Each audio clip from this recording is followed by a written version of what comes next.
His motives were unclear, an investigative source said, adding that anti-terrorism authorities had not been asked to lead the investigation at this stage. I was running on the lake shore and I see all of a sudden, I see a dozen people running in the opposite direction and I wonder what is happening. And all of a sudden, a lady says, "Run, run! There is a guy who is stopping everybody all along the lake. He stopped some children. Run!"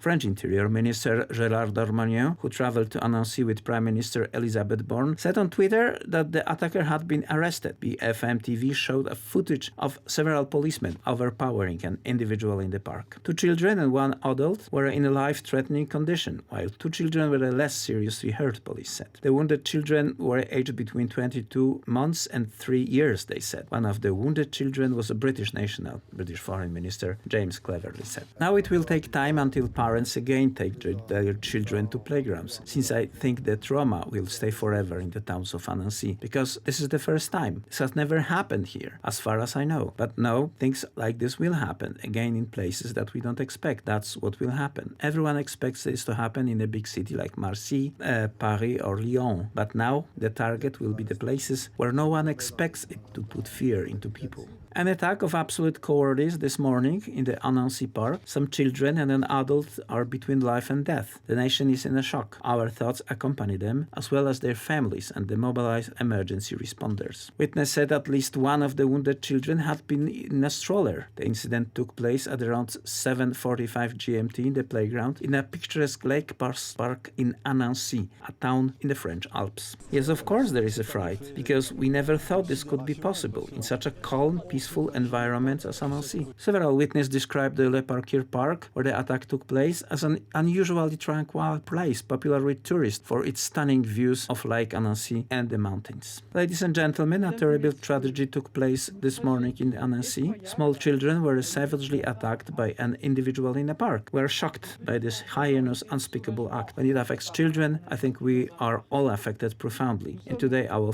whole country is in a shock. At first glance, at this stage, he is a Syrian who has refugee status in Sweden for 10 years and who applied for asylum in France, which was pointless since he already has a refugee status. So, at first glance, it is an isolated Syrian individual with refugee status granted in Sweden 10 years ago. France has been shocked by a number of violent incidents in the past few months, including the fatal stabbing last month of a nurse in the northern town of Rémy. Also, last month, a drunk driver accidentally killed 3 policemen.